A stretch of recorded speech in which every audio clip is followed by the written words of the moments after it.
Bienvenidos a Sirenas Cuánticas, su podcast ranchero, tambalirero, rastafari, metalero, amante de la buena música, los elotes tatemados. ¿Y quién soy yo para negarme una caguama? Como spoiler, este capítulo se divide en 2 partes. Chingado. Bueno, a ver. Bueno, tú las editas. Sí, viene.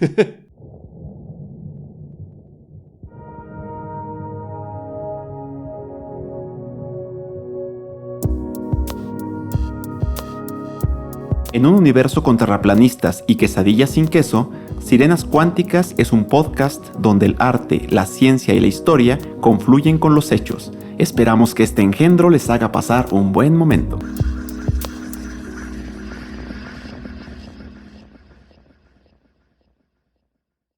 Regresa la música Sirenas Cuánticas, banda.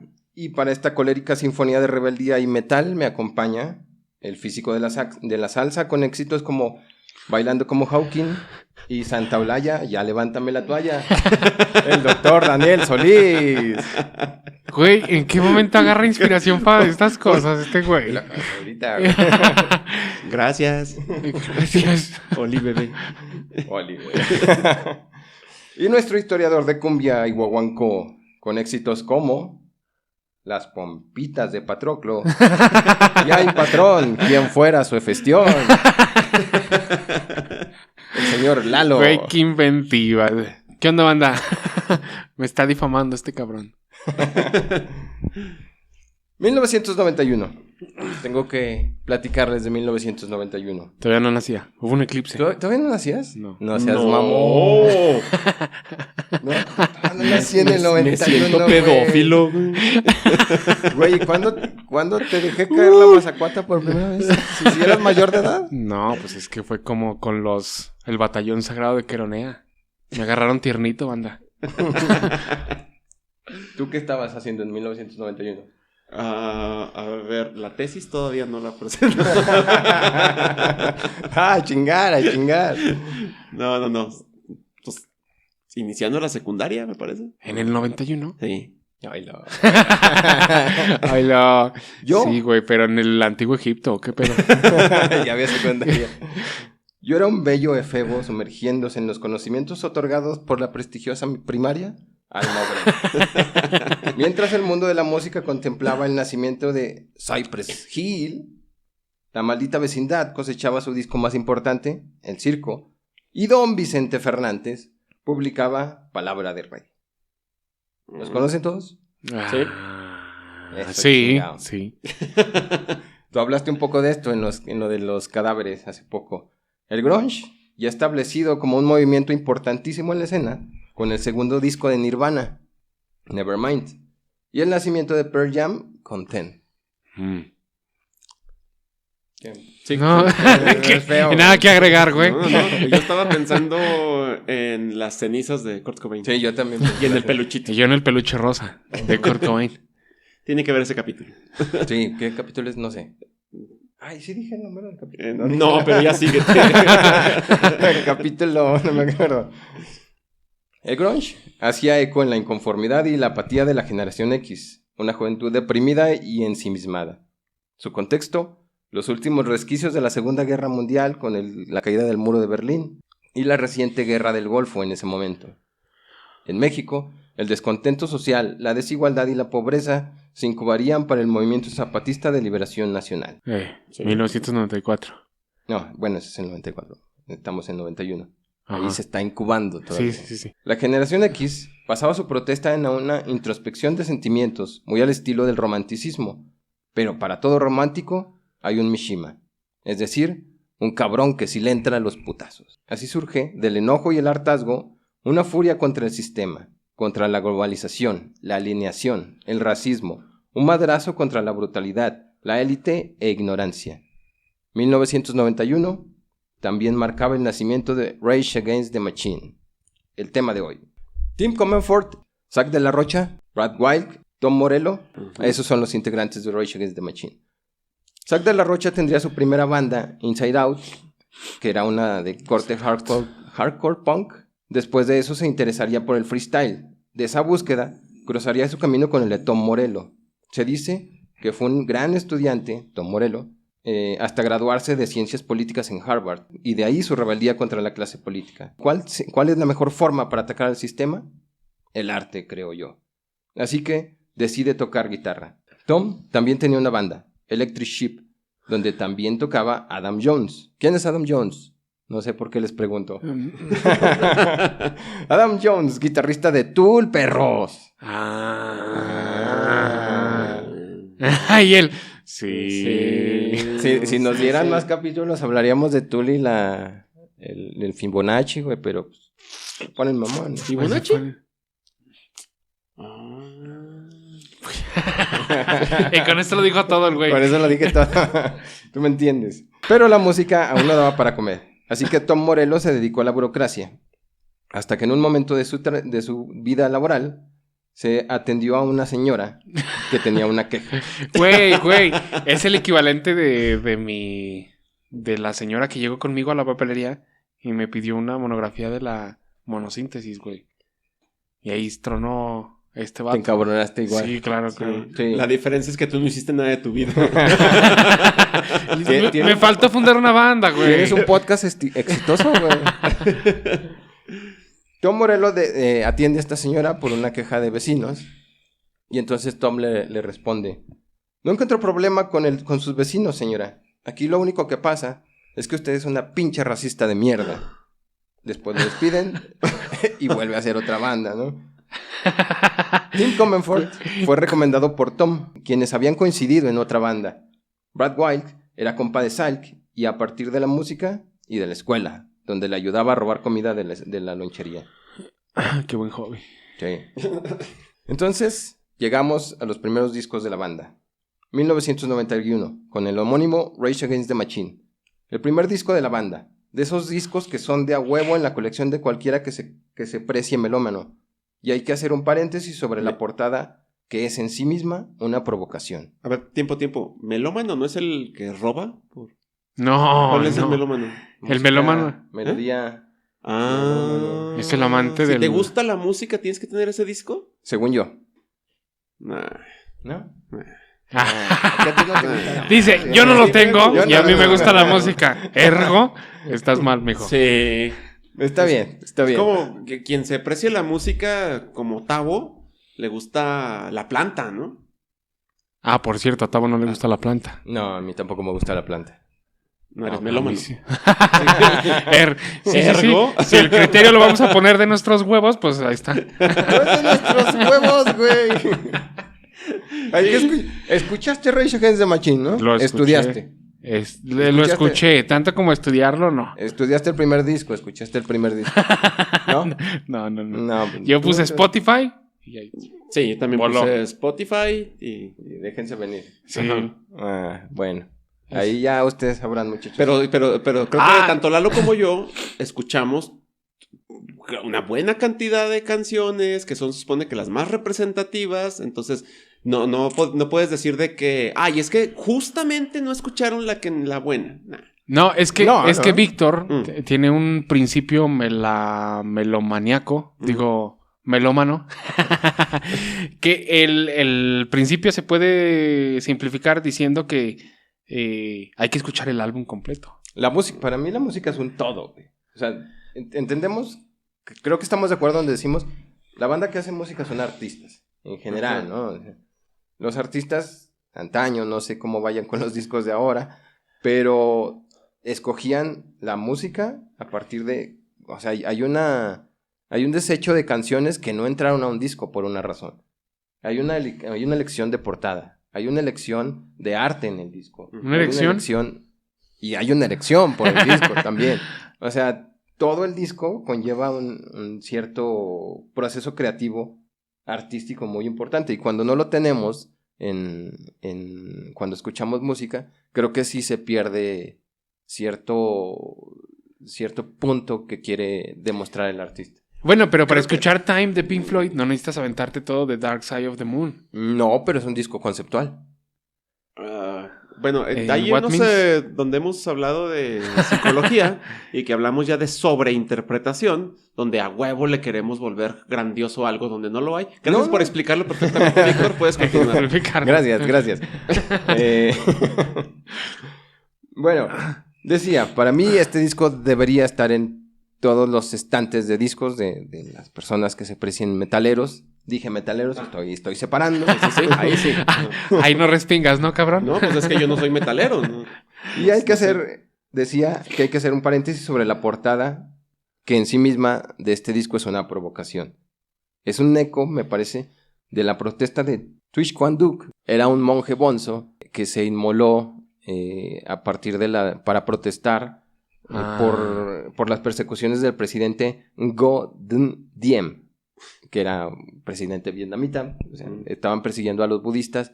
Entonces este tipo se para entre una de las calles, se echa gasolina, se inmola, se prende. Ah, ya. Sí, Sí, esa imagen está en sí, el inconsciente colectivo. Sí. Imperdible, una imagen imperdible para los imagenólogos, ¿no? Chica. Pero quiero denotar otra vez que me parece que Rage toma esta protesta y la lleva ahí. Porque muchas de las protestas en la sociedad a veces se quedan en ese espacio, en ese tiempo, en esos lugares donde se hizo la protesta y se olvida. Creo que los artistas a veces tienen esa responsabilidad de, cuando es su caso, de llevar, de que la protesta no se acabe ahí, ¿no? O sea, tenemos el caso de Víctor Jara, tenemos el caso de tantos otros revolucionarios que sí se pasaron a hacer como esta mercadotecnia, pero hay una línea muy delgada ahí para hacer importantes estas protestas. 10 rolitas sin desprecio. Seguramente Daniel dirá que no, pero para mí me parecen 10 rolitas sin desprecio. Abrimos con Bomb Tracks, una mentada de madre contra la clase política. Killing in the Name, una melodía poderosísima gracias al riff de Morello, la amalgama de batería y bajo y la letra corrosiva de Zack. Y como no, Know Your Enemy, un putazo para despertar conciencias, una canción que ninguna clase elitista quisiera que fuese escuchada. Y los coros, chingada madre, son del vocalista de Tool que se llama... Lo acabas de decir. Maynard James, no. Satánico Diosito Keenan. Satánico Diosito, güey. Y así nos podemos seguir, pero neta, a los que no lo han escuchado, dénselo completito. Si no les gusta, pueden meterle un putazo a Lalo. Ahí está. Ahí en el comentario. Y a los que ya lo conocen, hermanos, hay un lugar para vosotros, a mi lado en los infiernos. Hay un círculo del infierno reservado para ustedes. Y nos vamos hasta Evil Empire de 1996. La primera canción de este disco se dedica al Ejército Zapatista de Liberación Nacional. No mames. People of the Sun.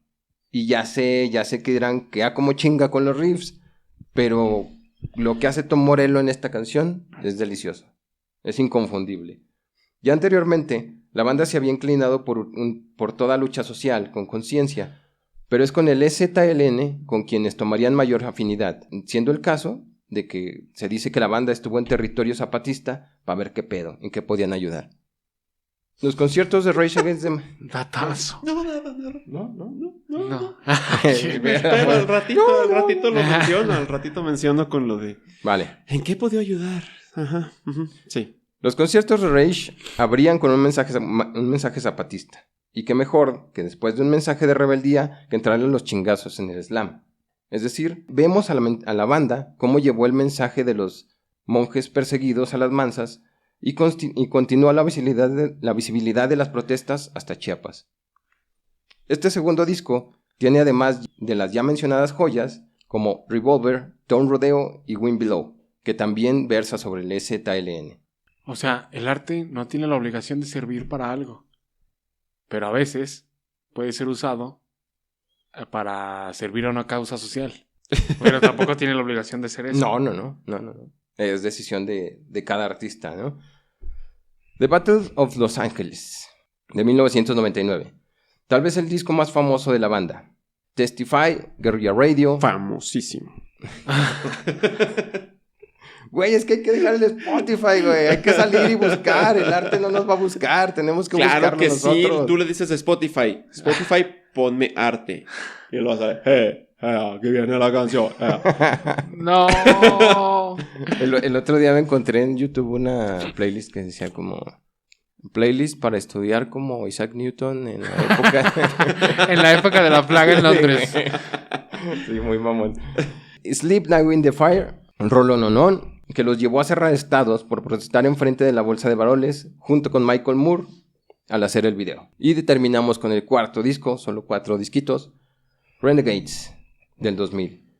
El último disco es Rage, un disco de covers, y si bien no son la gran cosa, sí son versiones a tomar en cuenta de artistas como Cypress Hill, Rolling Stones y Devo. Meses antes de la salida de este disco, Zack de la Rocha anuncia su salida de la banda. Hizo colaboraciones después con Tigres del Norte, y una vez yo lo vi con Calle 13, estuvo bien culero. El cabrón nunca ha dejado su activismo y residió durante un tiempo en el sur de México, y ahí le atizó al son jarocho. O sea, lo último que pueden encontrar de él es el cabrón tocando en comunidades, en banditas de son jarocho. Pero ya entraremos a otra cosa. El resto de la banda se unió al hijo de su pinche madre que guapo estabas, Chris Cornell, en el boom de las llamadas superbandas, y formaría la exquisita Audioslave. Esa sí la conoces. ¿No? Sí. Sí, era Chris Cornell de Soundgarden, que también era grunchero, y se junta con todos estos músicos y hacen Audioslave. ¿Pero no entra también de la Rocha? ¿En Audioslave? No, nunca tocó con Audioslave. Bueno, no como Audioslave. Uh-huh. El resto ya lo sabemos. Chris se suicidó en el 2017. Trim Brandt y Tom se unieron a una parte de Cypress Hill para formar Prophets of Rage. Oh, cierto. Tom Morello hizo la película Metal Lords, la que está en Netflix. ¿La vieron? No, metalerillos. güey, ¿por qué no nos mandaste ese material? Búsquenle, cabrones, pinches huevones. Está chida, es una comedia juvenil sobre unos morrillos metaleros. Está chida. Ay, güey, ¿con quién es? No sé quién es. Ah, sale. Creo que uno de los niños de It. ¿Eso? Ah, no, pues sabe. Creo. No me acuerdo. Pero está chida. Está en Netflix. Hace un año más o menos volvieron a formar Rage con Zack y tuvieron una pequeña gira. Pero ¿dónde estaba la importancia de esta banda? No sé. Voy a eso. Llevamos media hora esperando, ¿sabes? Voy a eso. Rage hizo una revolución social y auditiva. Despertaron la conciencia de aquellos que estaban deprimidos, perdidos y resignados. Le dio una nueva voz llena de ira y descontento. El mensaje de Rage no se quedaba en sí mismo. La ira tomaba conciencia y acción. Si recordamos a los gruncheros, éramos estos tipos ensimismados y deprimidos que le dábamos mucha importancia a las emociones, ¿no? Pero la revolución era para nuestro grupo, para nuestra gente, para nosotros mismos. No era algo que incomodara al sistema. Entonces, los riffs, la batería, el bajo, la voz, era todo un grito lleno de amenaza. No sintetizadores, no pop, no imagen, solo 4 cabrones vapuleando los instrumentos. Y subsisten en bandas como System of a Down, incluso Molotov o la Versuit. Voto System of a Down. Y estos hasta que hablaste de buena música, güey. Y estos hombres tan callados me dejaron hablar muy bien en la primera parte de este capítulo. Y ahora es donde va. Porque terminemos a los Rage con una estrofa. ¿Ya se acabaron? Nosotros nacimos de la noche. En ella vivimos. Moriremos en ella. Pero la luz será mañana para los más. Para todos aquellos que hoy lloran la noche. Para quienes se niega el día. Para quienes es regalo la muerte. Para quienes está prohibida la vida. Para todos la luz. Para todos todo. Para nosotros el dolor y la angustia. Para nosotros la alegre rebeldía. Para nosotros el futuro negado. Para nosotros la dignidad insurrecta. Para nosotros nada. Esto tenía que comenzar en alguna parte. Tenía que comenzar en algún momento. ¿Qué mejor lugar que este? ¿Qué mejor momento que ahora? Ahora ni todo el infierno puede detenernos. No, así está vergas. Sí, está así. Sí, está vergas. Sí, güey. Me recordó lo que dijo el Che en una entrevista. Dijo que el revolucionario tenía que ser un hombre que amara profundamente a la humanidad. Porque él estaba trabajando para un futuro que tal vez el revolucionario no iba a ver. Y creo que la noche es eso. La noche es los tiempos que necesitan a hombres fuertes para que después vengan buenos tiempos. Sí, totalmente de acuerdo con él. Qué callados. Pero... no, es que no sé, yo estoy esperando a saber en qué momento empezamos a despotricar. A la hora que quieras. A la hora que... Porque No, después, pero no sé después, cuánto tal falta. vez, después tal vez no tengas tiempo de hablar mal de Rage. ¿Cómo no voy a tener tiempo? ¿Ya Vas- se acabó? Si quieres hablar más de Rage es ahora. Güey. ¿En serio? Hable Creo- ahora creo- o calle creo para que es siempre. ahora. ¿Puedo hablar mal de Rage y puedo hablar mal del Che? Claro que puedes hablar mal de ellos. Porque Lalo puso cara como de... No estoy Si seguro, quieres no estoy dejarlo seguro. para- tú- O tú sea, puedes ¿por qué crees tú que puedes tienes- buscar tu espacio, güey. Tú, Güey, si espérame, quieres ¿por qué crees que siga? tienes permiso para hablar mal de... que necesitas permiso? ¿Qué necesitas? Para hablar mal del Che. Porque él va a editar, luego nomás me va a cortar, güey. Y ya. No saliste No, en no. cámara, güey. Curiosamente no dijiste nada, güey. Sí, no. Estaba... El Ah, Che es maravilloso. atentamente, niñita. Bueno, No, ya tú decidirás. Hasta aquí la primera parte del capítulo. Ey. No, pues puedo hablar de Se Che. dividía en dos partes, Porque güey. después va a seguir hablando de Rage, ¿no? No tanto. ¿No tanto? O bueno, entonces... Déjame, espera. Ok. Espera, ahorita hablarás. Ahora te doy la voz. Aquí termina la primera parte del capítulo. Y para los que lo notaron, que aquí no fue nadie, creo. Oh. La primera estrofa que yo Sí. cité no es de Rage Against the Machine. Son del Ejército Batman. Zapatista de Liberación Ah. Nacional, el EZLN. No mames. Ah, ¿cómo le con vamos a razón hacer? estaba tan bonito. La segunda parte de este capítulo. La segunda parte de la estrofa sí es de Rage. A ver, espérame. La primera parte es lo de la noche. La primera parte de la noche, nosotros nacimos de la noche, bla, bla, bla, bla, bla, es del EZLN. Ujú. Eso tenía que comenzar en alguna parte, tenía que comenzar en algún momento. Qué mejor lugar que este, qué mejor momento que ahora. Ahora ni todo el infierno puede detenernos. Es de Rage. La segunda parte de este capítulo, el EZLN Carbanda. Carbanda. Carbanda. ¿Por qué Carbanda? Mamá, se me fue la cara. Se me fue la cara, güey. Ah, bueno. Güey, es que... Y para esta segunda parte del capítulo, sí me interesa más que discutamos. Pues Sí me interesa discutimos. más que le entremos a los putazos y que me digan, que recuerdan, que piensan dónde está el EZLN ahora. Si quieres despotricar contra el Che, si quieres despotricar contra el Rage Against the Machine, es el momento. Por First of favor. Que sea una pelea justa, amigo. Bueno, Ay, no mames. Bueno, yo veo. Pelea de inválidos. no, primero, bueno, contra el Che no realmente despotricar, pero sí mencionar algo que me parece importante, que este tipo de figuras se vuelven figuras míticas que no necesariamente están relacionadas tanto con la realidad. Se me está ahorita, estoy tratando de acordarme de una frase que dice algo como que el héroe es el que no vive lo suficiente como para volverse villano. ¿Te Simón. ubicas? Sí. ¿Quién dijo esa? Bueno, yo la escuché en Batman, güey. Ey, en Vives lo- Batman. No, vives lo pero hay sufi- alguien que menciona algo similar antes, realmente, o sea, ¿En una serio? persona, pues. Sí, algo, o sea, después lo ponen en Batman, pero según yo, sí existe algo al respecto. Solo un buscando. historiador. Solo O a lo buscando. mejor el historiador lo tomó de Batman, no lo sé. Pero el caso Pinches es que... historiadores. Sí. Aparte de necrófilos. Sí. Entonces, pero sí me parece muy acertada. Y podemos verlo en el caso del Che, pensemos en Fidel Castro. Que igual, allí con Fidel va a haber gente que va a decir que es un héroe y va a haber gente que es un dictador. Casi todos los dictadores tienen un porcentaje de gente que los apoya. De hecho, lo mencionó Moy cuando vino a hablar de Rusia. Saludos, Moy. Que yo le decía, es que Putin es un dictador. Dijo, no es un dictador técnicamente porque no ha usado todavía la fuerza. Es un ¿cómo? Bueno, se me fue el nombre. Pero dijo, le digo, pero es que tiene el apoyo de la gente. Sí. Dice, todos los dictadores tienen el apoyo de la gente. Si no tuvieran el apoyo de la gente, no llegarían a la dictadura. Piénsalo. Entonces me pareció muy, muy importante, muy, muy interesante. Y con el caso del Che y de Fidel Castro sí era un dictador, por más que queramos decir que justificar las acciones, en el momento en el que tú tomas todas las decisiones del país y nadie más puede oponerse, eso es una dictadura.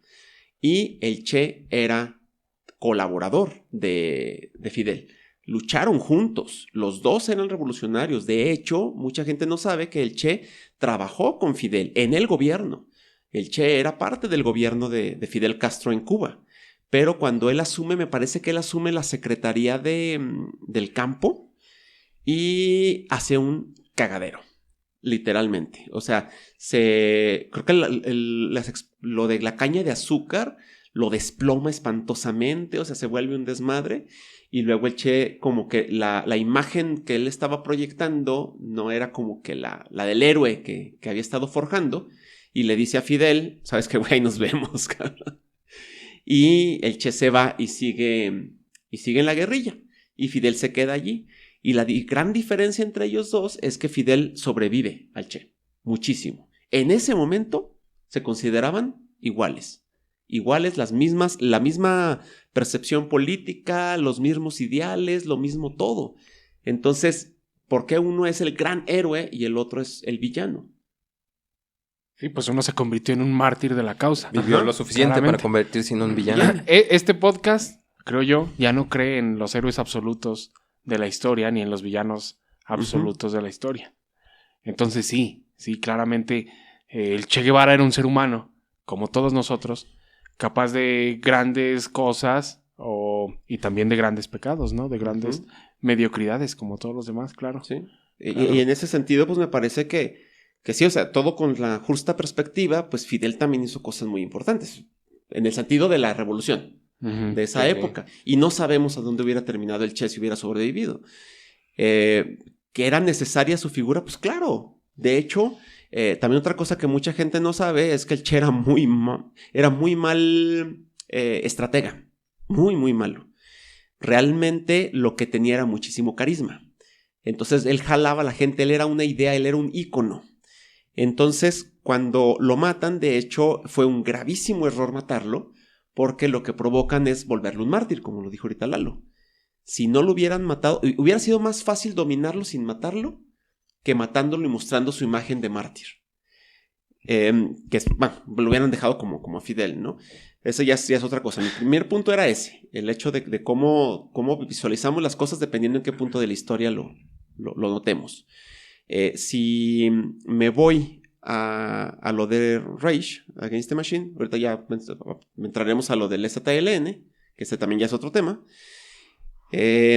Con Rage yo tengo mi berreo así muy fuerte. O sea, si con el Che lo digo como que deberíamos de tomarlo con pinzas, con Rage sí me voy con todo en contra.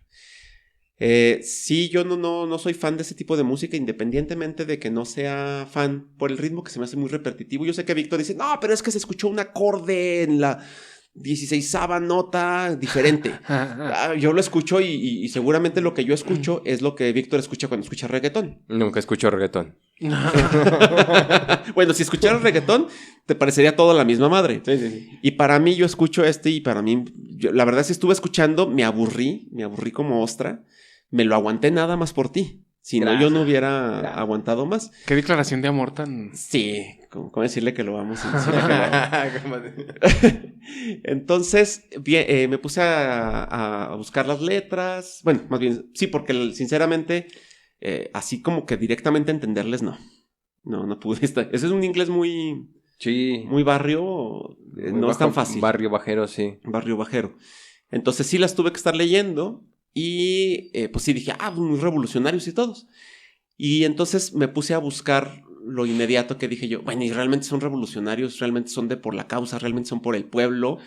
Y pues lo que me encuentro es una millonada que ganan. O sea, te voy a hablar de la justicia social, del pueblo de abajo, pero te voy a cobrar por eso, papá, ¿eh? Y de hecho, de puro ejemplo, me encontré, porque no soy el primero que se le ocurre, evidentemente, encontré hilos al respecto, pues sí, páginas de internet, TikToks, etcétera. TikToks, como el Tabo. Ajá.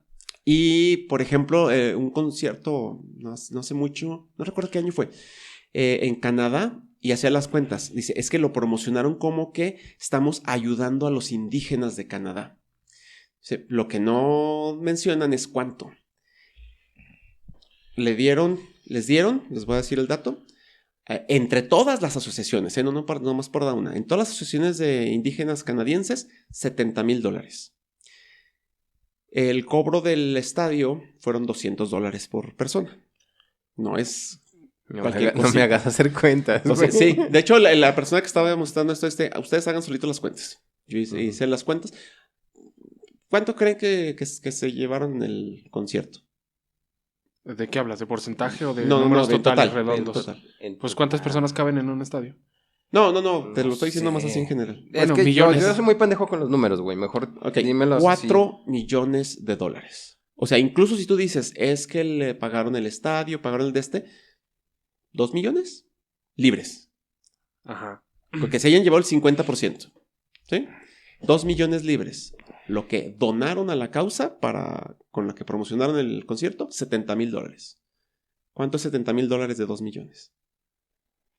No, pues sí. es una... Es una nada. Con eso basta. Con eso basta. 0.7. Es una nada. Entonces, a mí no me puede venir alguien a hablar de revolución, del muere el capitalismo, cuando ellos son lo más capitalista que hay. De hecho, mencionaba eso, y mencionaba el del artículo. Eso es nada más los tickets de entrada. Súmenle las playeras. Y con las playeras encontraron también una cosa, porque les revisaron de dónde venían y todo esto. Adivinen.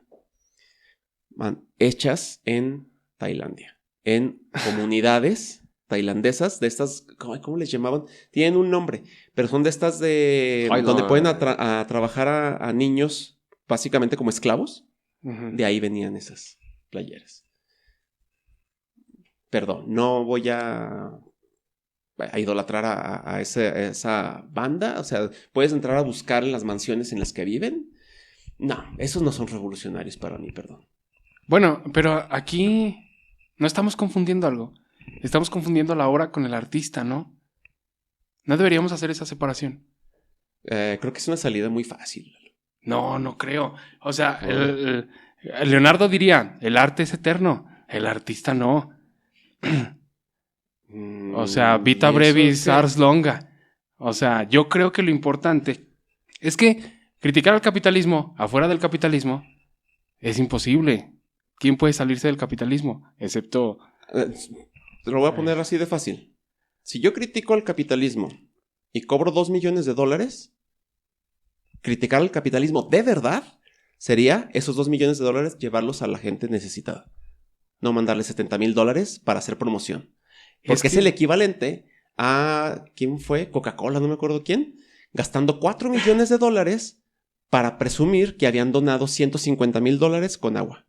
Hey, pero la pregunta aquí es, el hecho de que ellos sean hipócritas, vamos a suponer que son hipócritas, ¿les resta virtuosidad a su obra? Sí.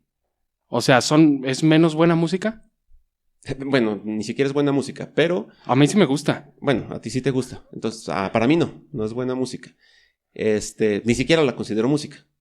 Me duelen los oídos escucharla, perdón. Si me pones... no voy a hablar de eso.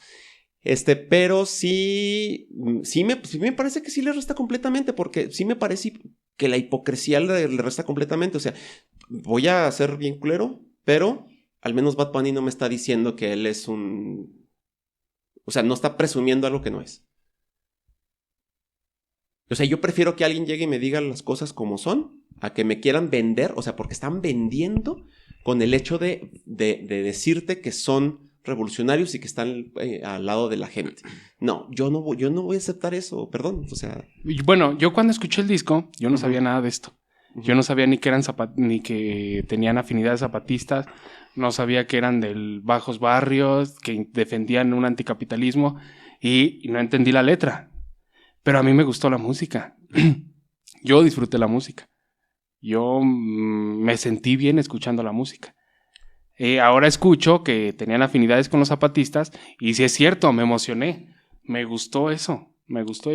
Y ahora escucho que son unos hipócritas, pero creo que si volviera a escuchar las canciones, volvería a disfrutar las canciones.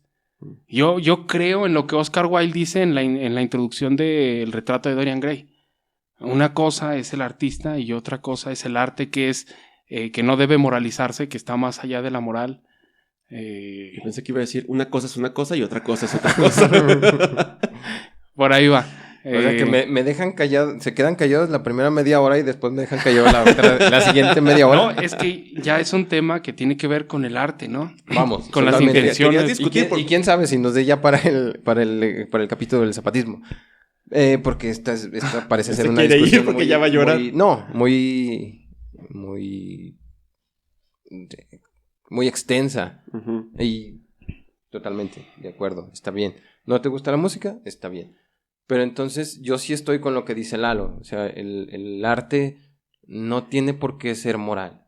A mí me parece que el arte no tiene por qué ser moral. No es una de las funciones del arte. Vamos, yo voy a hablar de un poeta, de Fernando Pessoa. A Fernando Pessoa, como en su momento, a Shakespeare le decían, güey, es que tú escribes de mujeres y no eres mujer. Pues no, güey. O sea, ahorita nos parece la cosa más simple, la más pendeja del mundo que te cuestionen tu arte porque no eres mujer y escribes como si fueras mujer. O sea, tengo personajes femeninos, puedo hacer lo que yo quiera. ¿Qué decía Pessoa? El poeta es un fingidor. Finge hasta el dolor que no siente.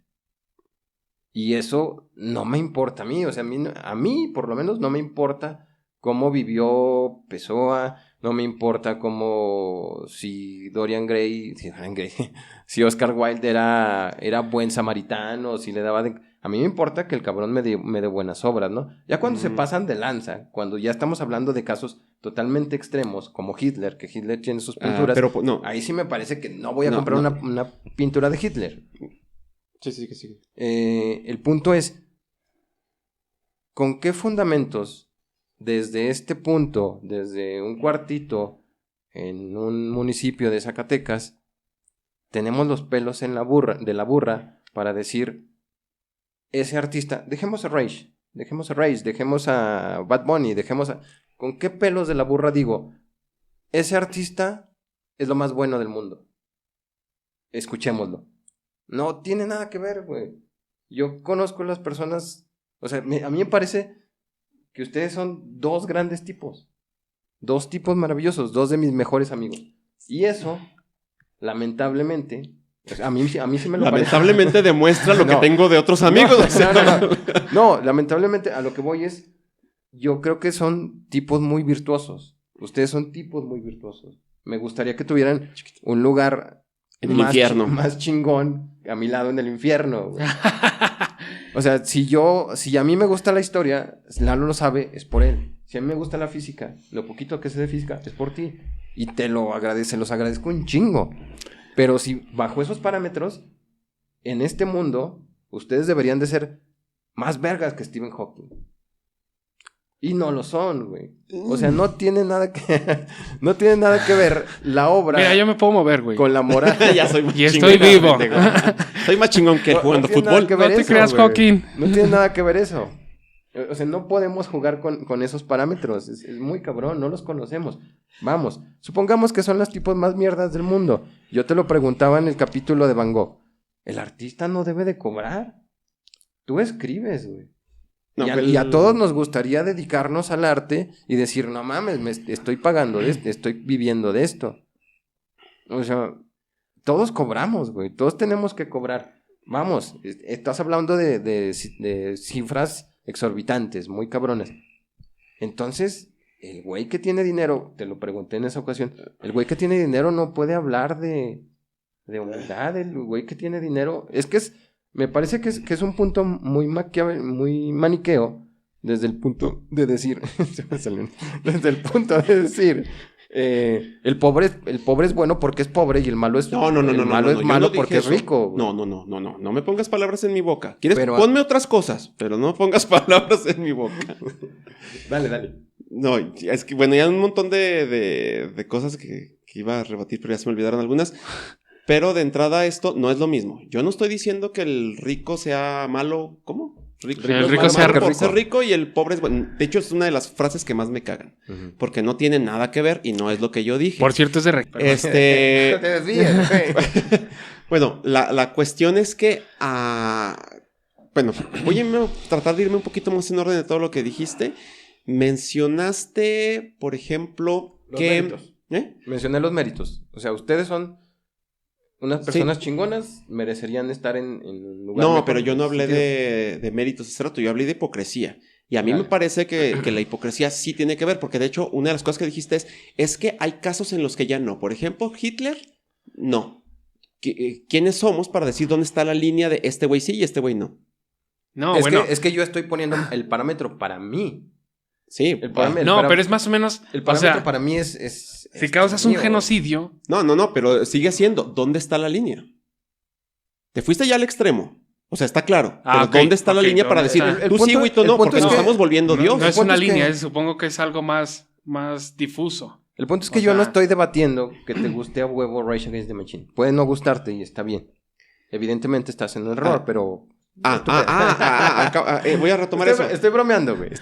No, es que hace rato no fue broma. Estoy bromeando. No, es que sí es broma, porque lo estoy diciendo en broma, No, de verdad. Pero bueno, ahorita lo retomas. El punto es... Se me va a olvidar. El punto es que yo no le estoy diciendo a la gente que lo escuchen a huevo, güey. Pero es mi parámetro. Mi parámetro de moralidad me dice, no me voy a poner una suástica, cabrón. Nunca. Nunca voy a consumir a cierto tipo de personas que sé que son una mierda. Vamos. Sigue. Déjame.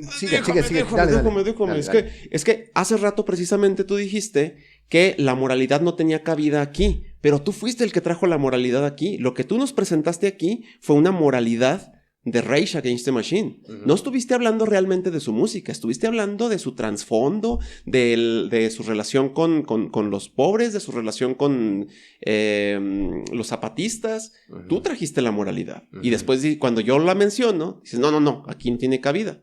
Vale. No se puede, o es una o es la otra. Dale. Y él, ¿cuál era el otro que yo te iba a decir?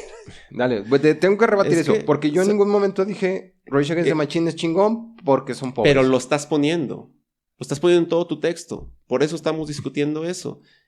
O sea, no estuviste hablando de su música como lo hiciste con Café Tacuba.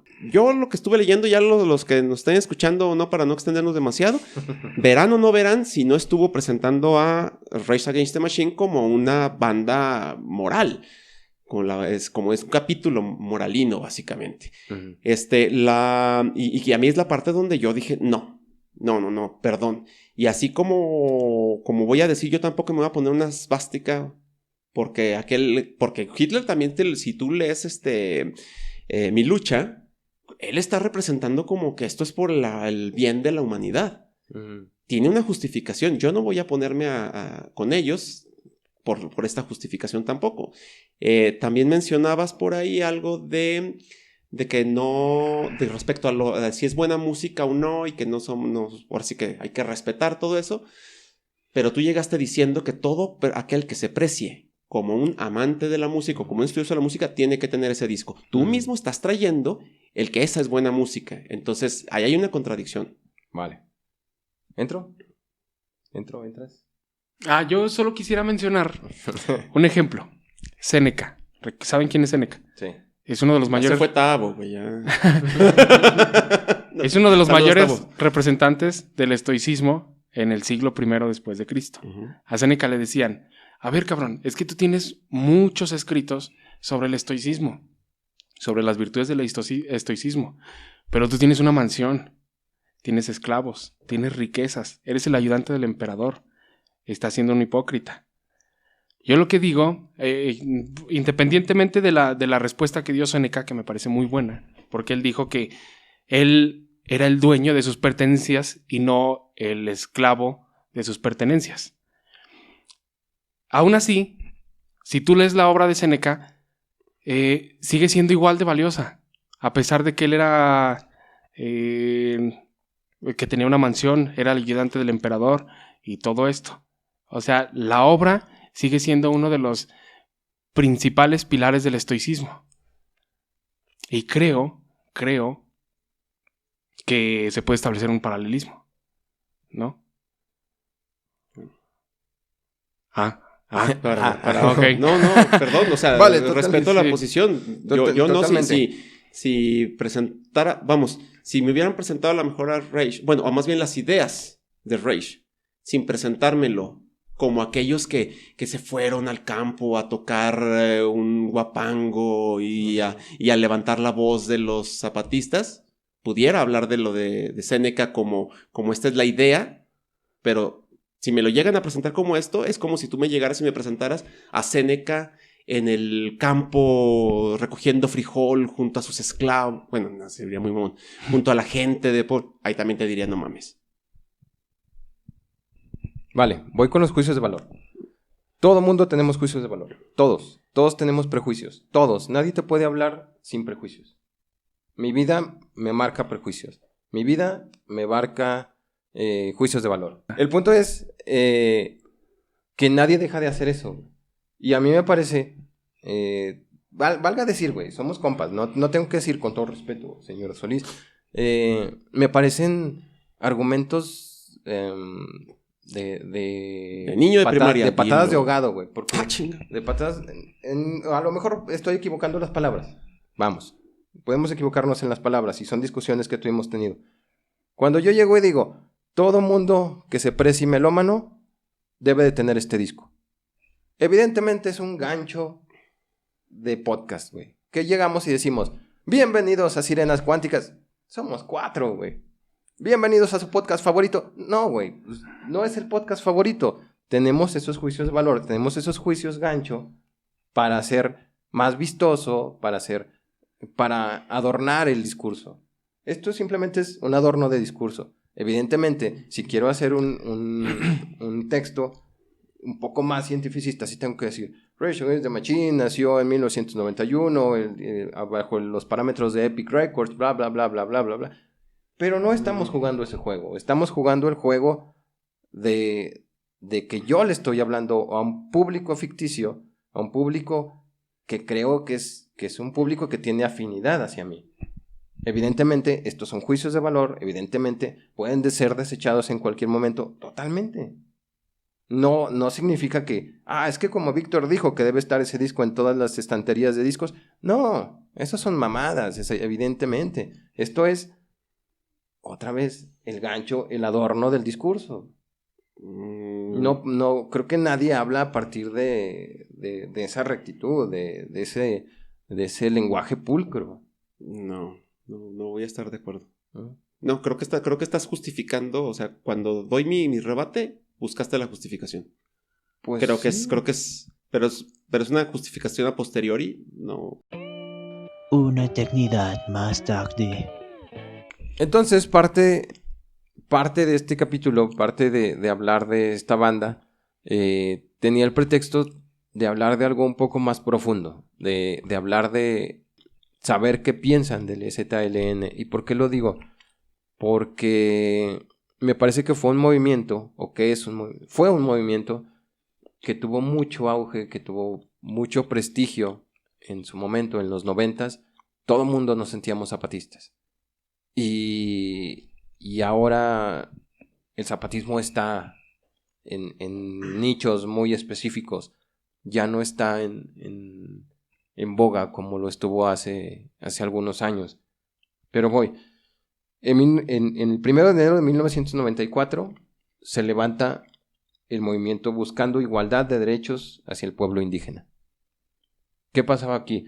Era un sector de la población mexicana que estaba en cierto desasosiego, que estaban olvidados por el gobierno, que estaban olvidados por la misma población, que para este mismo momento vivían todavía en casos como lugares de caciques, donde solo se les trabajaba a hacendados, donde se les quitaba su tierra, donde no tenían posesiones.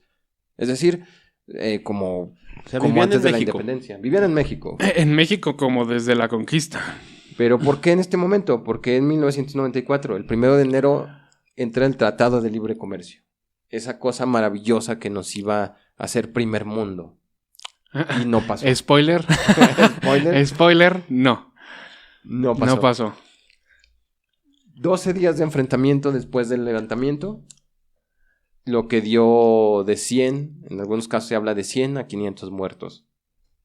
¿Cuánto tiempo después del...? 12 días. 12 días. 12 días después del levantamiento, del 1 de enero. Es decir, el 13 hay un ataque paramilitar, y hay que decirlo, en la mayoría de los casos siempre son paramilitares, ¿no? Es decir, militares disfrazados para ir a chingar al pueblo, ¿no?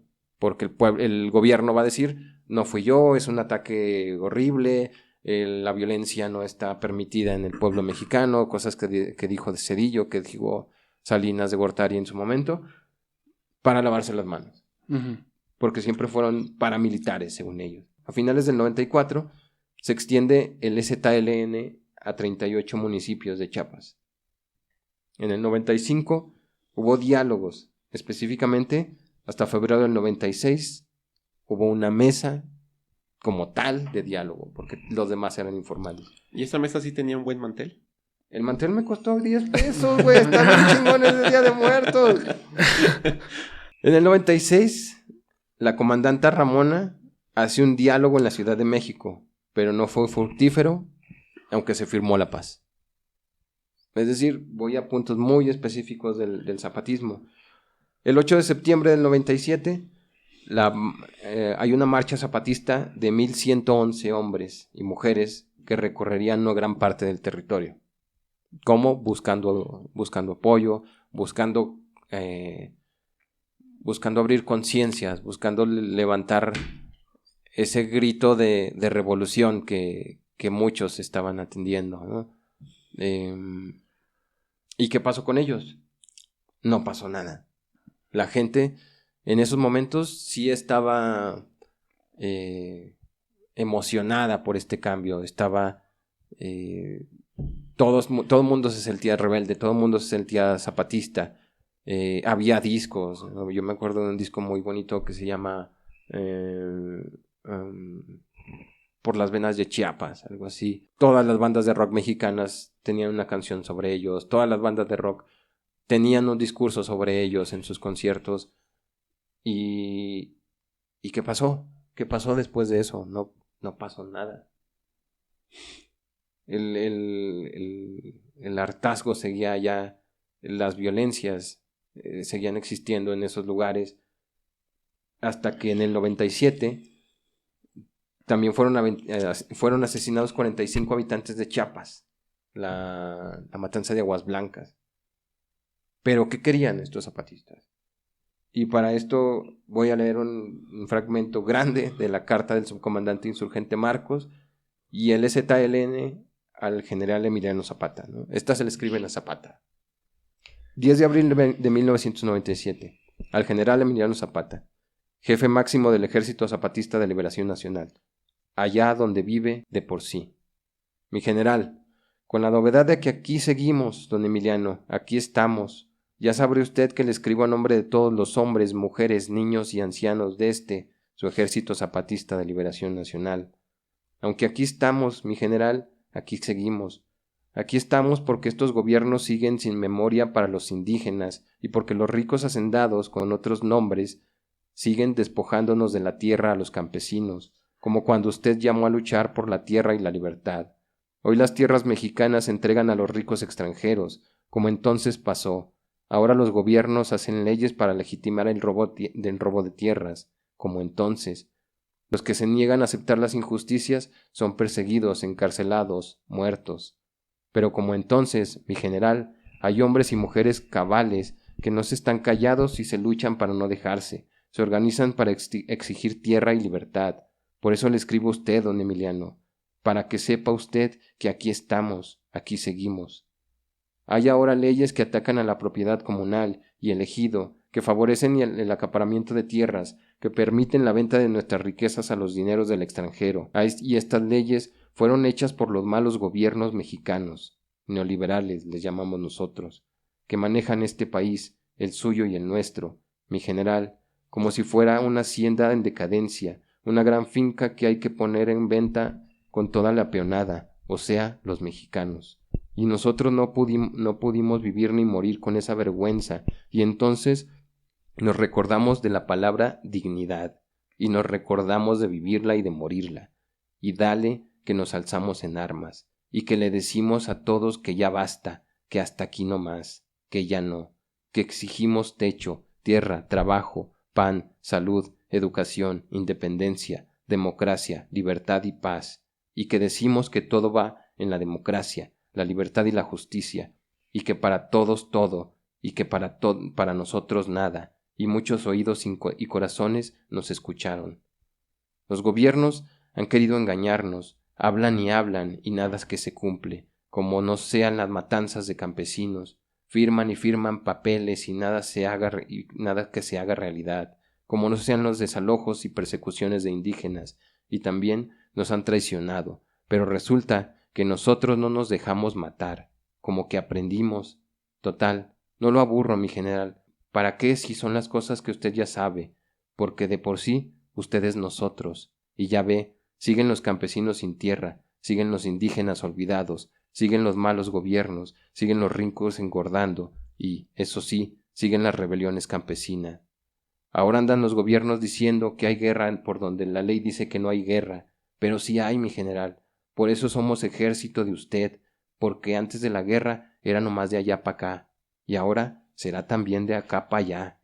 Y si quieren matar campesinos, pues tendrán que morir gobiernos, porque a las exigencias justas no se les contesta con muerte, porque viene muerte de retache. Viera que las demandas de democracia, libertad y justicia se responden con verdad, otro baile le tocaría a la historia. Piensan que olvidando o matando un problema, este queda resuelto, pero el problema que somos los indios, no nos dejamos olvidar.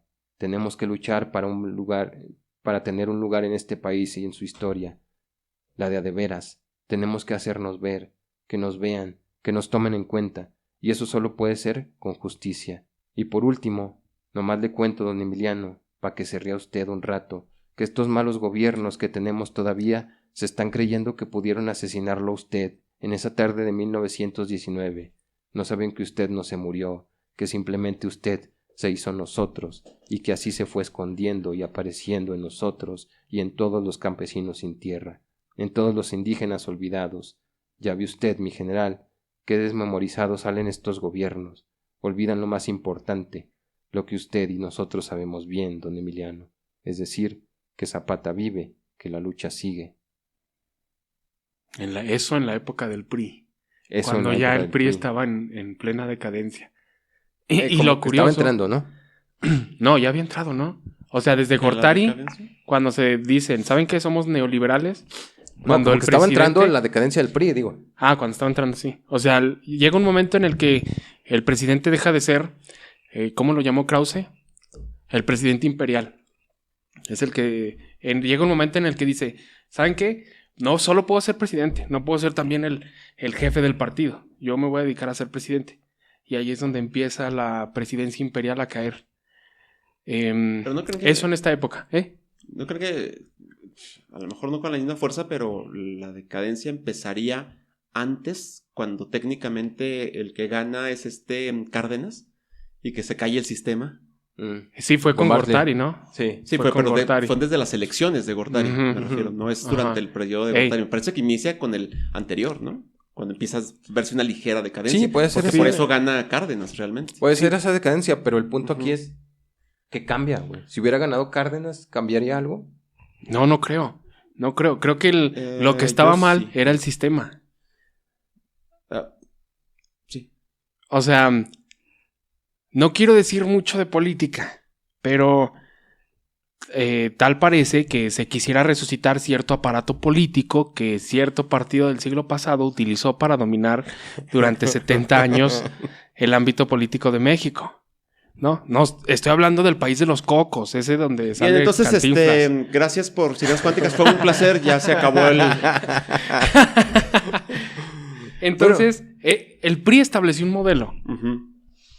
Y todo México funcionaba con esa maquinaria. O sea, estaba aceitada con esos engranajes. Ese es el punto, Hubiera sido un putazo de tener todo y cambiarlo solo porque hay otro candidato presidencial. Creo que aparentemente... Cárdenas sale del PRI. Aparentemente México funcionaba.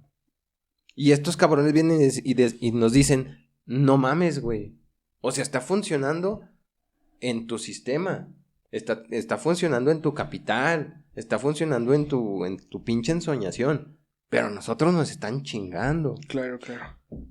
Sí. Bueno, yo quiero agregar otra cosa ahí, que es que bueno, aquí viene manejado un poco como que el gran problema del Tratado de Libre Comercio. Ujú. A mí no me parece que el Tratado de Libre Comercio sea el problema. No, Ni no, no. de- No, es como la de gota madre. que derramó el pero vaso. es que sí, de hecho, un tratado de libre comercio ha sido de las mejores cosas para los países. Si tú vas a ver los tratados de libre comercio, simplemente ve a Europa. ¿Cuál es el problema de aquí? Corrupción, güey. O sea, se haya o no haya tratado de libre comercio, a los indígenas les va de la mierda. El problema era que la maquinaria mexicana económica avanzaba, pero por encima de ciertas personas. O sea, avanzaba machacando o utilizando como gasolina seres humanos. O sea, sí, Porque están a había base beneficio. de carbono. Oye, este ha sido un capítulo muy serio, ¿no? No. No hay chistes. Es como en la época del Porfiriato. México nunca ha tenido mayor prosperidad económica que con don Porfirio Díaz. Ujú. ¿A cambio de qué? A cambio de un chingo de gente que se fue al extremo marginal de la pobreza. Ujú. O sea, y funcionaba Como un sub y bajas. económicamente. Sí, O sea, subirlo ajá. de un lado para mientras sea, lo bajas del otro. Porfirio Díaz llevó a México hasta arriba con el precio de que los ricos eran Muy semidioses y los pobres eran peor que perros. Ujú. Ese precio pagó Porfirio Díaz. Y nosotros también, porque de la revolución que viene de ahí surge esta chingadera que llaman PRI, Ujú. ¿no? Entonces, sí, México progresaba. Teníamos el Tratado de Libre Comercio que nos hacía crecer económicamente, pero... La red ferroviaria. Ajá, pero a costa de, por ejemplo, los indígenas, por ejemplo. Pero lo malo es que Que se acabó nunca- esa parte y de todos modos los indígenas fueron... No, sí, ¿verdad? O Sí, sea, el progreso de allí inclu- se terminó, pero la parte de los indígenas a mero abajo nunca cambió. los indígenas han sido el escalón más bajo en este país, por más que nos queramos creer democráticos y igualitarios, han sido el estrato más bajo desde los tiempos de la colonia. Llegaron los virreyes y fue lo mismo. Llegaron los presidentes y fue lo mismo. Llegó don Porfirio Díaz, llega el PRI, Benito Juárez. Ese pendejo también. Perdón. llegó el tiranillo ese que le dijo a el de 1.40, que le dice a su compadre, le dice, oiga compadre, le dice a su compadre ya cuando estaba enfermo, le dice, ¿y usted no piensa dejar la silla o qué onda? Y Benito Juárez le dice, mire, en este país, quien agarra la silla no la suelta, y si es indio, menos. Y el tipo se murió en la silla, pero, Sí, pero es un héroe. Otra nueva razón por la que Es nos un van a héroe. cancelar. Gracias por Es un haber héroe. venido. Ah, ya Sí. chingue su madre. Bueno, y ya además que Lalo le quiso aumentar la estatura, ¿no? Sí, era llegaba al 1.20. 1.40, ¿No llegaba No, al no 37, ¿no? No sé. mames. Sí. No sé. Me parece que es 1.37. Y Carranza Y medía era 2 un metros. dictador, güey. nuevamente. Pero el punto es ese, o sea, a mí, díganme pendejos, muchachos, son libres de decirme pendejos, pero nosotros tenemos una postura en Ucrania contra Rusia. Nosotros tenemos una postura en Afganistán y Estados Unidos. Nosotros tenemos una postura en las Malvinas. Nosotros tenemos una postura, pero, o sea, puede llegar un cabrón allá y decirte, no, cabrón, tú eres el pendejo. No, cabrón, tú eres el pendejo. Pero aquí me parece, por lo menos a mí, me parece que estoy hablando de una de las pocas luchas o de las pocas revoluciones dignas que han existido a lo largo de la humanidad. Yo no he encontrado por dónde hay una corrupción ahí. Yo no encuentro por dónde hay una chingadera ahí. Él sí. Y aquí viene. ¿Está bien? Perdón, es que Víctor Échale, me va a odiar. No, te quiero, amigo. Yo te quiero mucho. Sí, como Víctor ya lo dijo, pues en aquel momento pues todos éramos revolucionarios, ¿no? Y todos estábamos con ZLN. A mí me tocó ir allá a la selva lacandona. No en aquel momento, mucho después. Cuando ya tenía dinero para poder ir hasta allá. Ah, porque sí estaba maldito muy cerdo capitalista. güey. sí, cuando ya había yo vendido mis boletos de Rage. Con eso saqué lana para ir. Y pues yo sí iba así como, ay, no, a ver cómo está todo este relajo. Y obviamente no me quedé en la selva, hacia lo mero adentro, ¿no? Realmente, ya casi ni existe selva. Pero cuando llegué a los centros arqueológicos, la persona con la que, mi guía, pues, era un lacandón. Un saludo si nos está viendo. Recuerdo su nombre, es Elías Chanbor.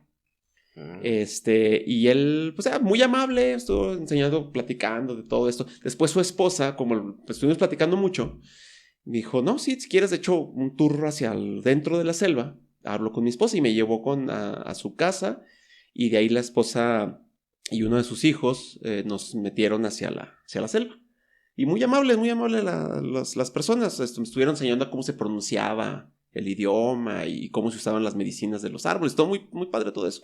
Pero a lo que quería llegar es que platicando con Elías, pues obviamente le pregunté, oye, ¿qué onda con el ZLN? ¿Cómo ha pasado? ¿Cómo lo viviste? Todo esto. Y le cambió el semblante, la cara, de estar muy platicona. Sí, no, perdón, pero es que no. O sea, dice, claro que comenzamos, vas a encontrar gente que te va a decir, sí, el ZL y todo eso, sí. Y vas a encontrar también lacandones, porque no me vas a venir a hablar otro a nombre mío. Yo como lacandón te voy a decir, no dijo groserías, pero básicamente que chinguen a su madre, ¿no? Uh-huh. Dice, cuando comenzó todo esto, yo creí en ellos, yo fui todos, yo estuve allí. Pues ahorita debe tener él como unos, yo supongo que por la edad que tendría, ahorita debe tener unos 55, 60 años. Unos 55 yo creo, sí tiene. Entonces me dijo, no, yo anduve ahí, creíamos en ellos, creíamos que iba a haber un cambio y todo esto. Y luego cuando finalmente se supone que les quitaron las tierras a otros de las compañías estas transnacionales y la fregada, dice, cuando te vayas, te voy a encargar que te vayas sobre la carretera, pero te vayas fijando de este lado y vayas viendo todo esto, todo el desmonte. Y sí es cierto, cuando me fui, pues, creo que hasta le tomé foto, totalmente desmontado, con vacas y casas de estas de rancheros y todo esto. Dice, ese fue el resultado del ZLN, porque cuando hicieron los acuerdos, casualmente los acuerdos los firmaron los líderes del ZLN que no éramos indígenas, porque no sé si te fijaste, pero los líderes que andaban ahí no eran indígenas. Y ellos son los que se supone que nos estaban representando porque dijeron que nos iban a ayudar a crear una revolución para nosotros. Y lo que hicieron fue crear una revolución para quedarse las tierras de nosotros. Y el resultado es yo en mi casita que después conocí un poco más adelante, y estos desmontando nuestra selva sagrada con sus grandes casas. Ahí está el ZLN. Y me partió el corazón bien gacho. Yo no sé hasta qué parte sea y qué parte no. Uh-huh. Pero sí lo puedo decir que me lo dijo Lacandón. Uh-huh.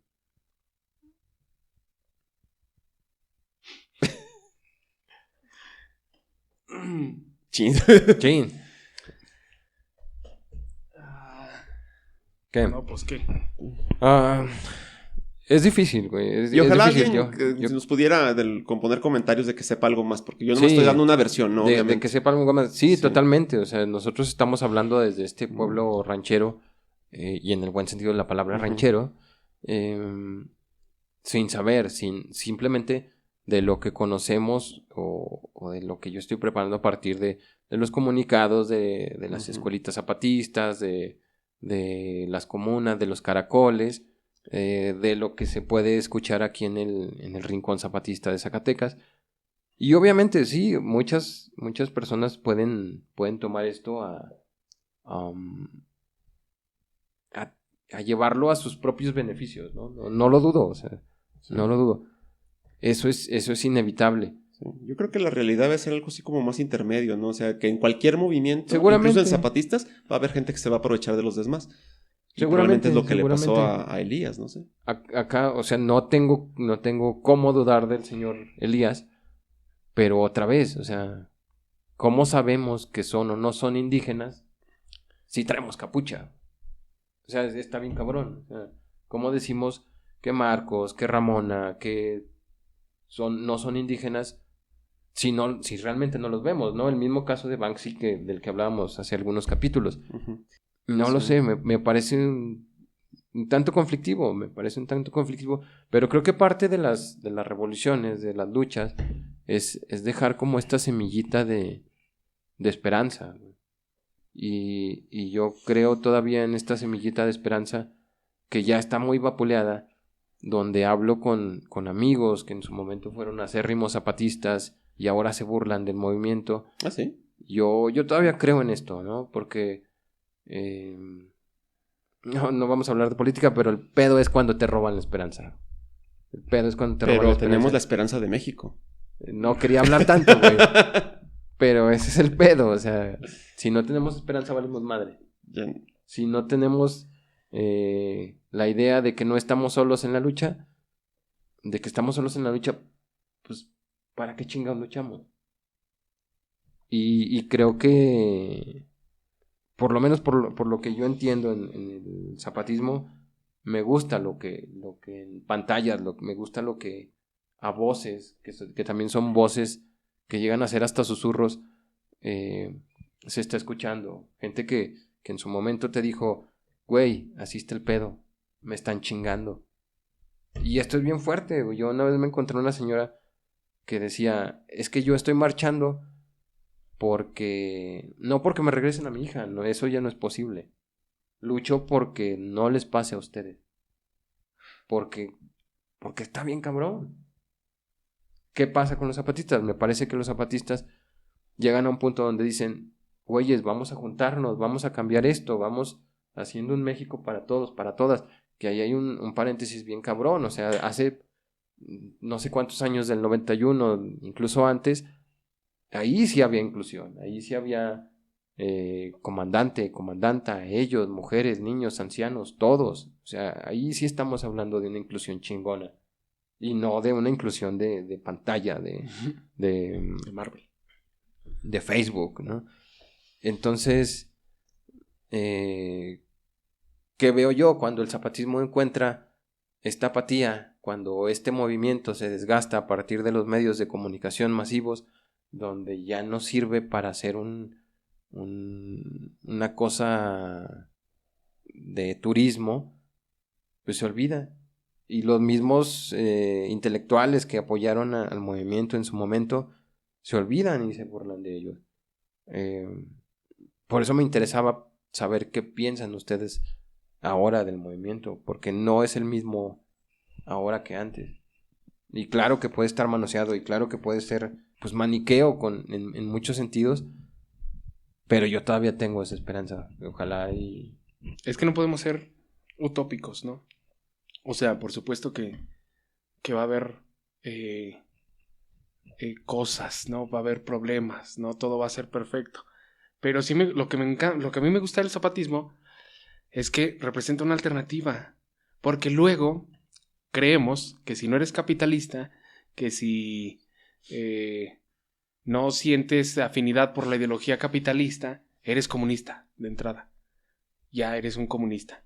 Y no, tendríamos que ver que la inventiva humana es suficientemente grande como para inventarse una variedad muy diversa entre, por ejemplo, el capitalismo y el comunismo, ¿no?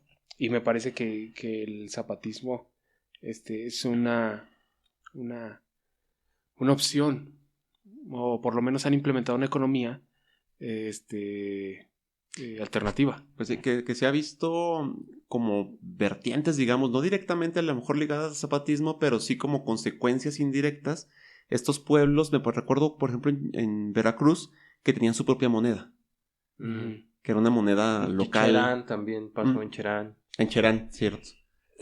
Y es que lo curioso del capitalismo es que uno de sus principios es que cada quien debe jalar para lo suyo. O sea, ¿recuerdan cómo se estipulaba el principio de Adam Smith? El que cada quien vaya tras sus intereses beneficia al colectivo. Ah, ya. Ajá. Entonces, cuando aparece un movimiento en Chiapas que dice, banda, tenemos que cambiar esto, la gente parecía que nada más reaccionaba de manera superficial porque estaba ese cada quien por su cuenta, está ese cada quien por su cuenta en la cultura que no nos deja intentar algo intentar por algo más social, ¿no? Creo que fue una de las cosas que impidió que el movimiento fuera adoptado por más gente, que tuviera un mayor éxito político. Sí. Bueno, yo quiero cerrar con una anécdota de una entrevista que le hacían a Rubén Albarrán de Café Tacuba, ¿cómo no? Y le preguntaban, le cuestionaban, le cuestionaban y le decían qué pasaba con el rock, si el rock seguía siendo peligroso. Y él contestaba, no, el rock ya no es peligroso, el rock ya es chato, el peligro está en otras formas de cultura, de arte. Y yo me quedé pensando en eso y ahora que lo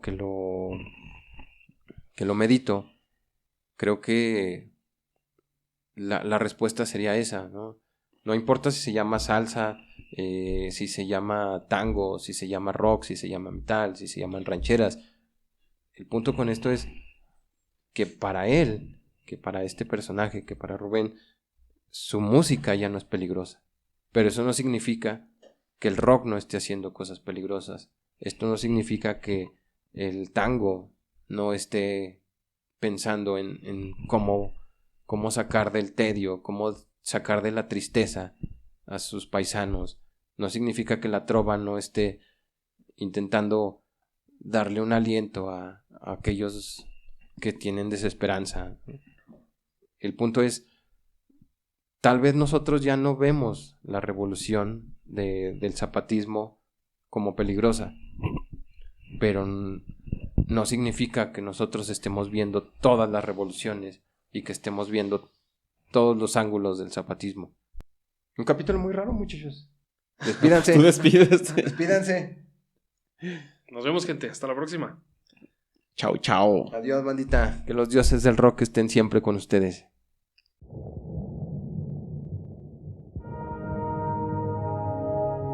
Esto fue Sirenas Cuánticas. Los esperamos todos los jueves. No olviden suscribirse, darle like, compartir y buscarnos en Facebook, YouTube y Spotify.